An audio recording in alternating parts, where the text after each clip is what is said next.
This how to 1 minute will show you how to change your domain name servers on GoDaddy. Follow these easy steps to do it.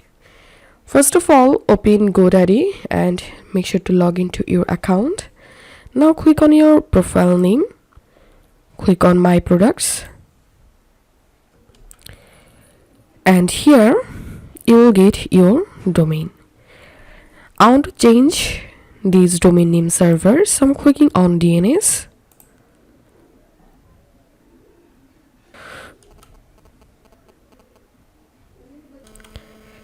Once you are in this DNS management page, click on name servers,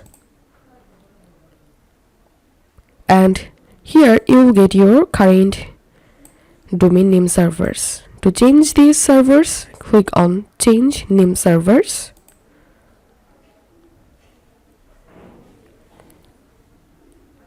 And here select I will use my own name servers. And now enter here your first name server, enter your second name servers that you want to use, and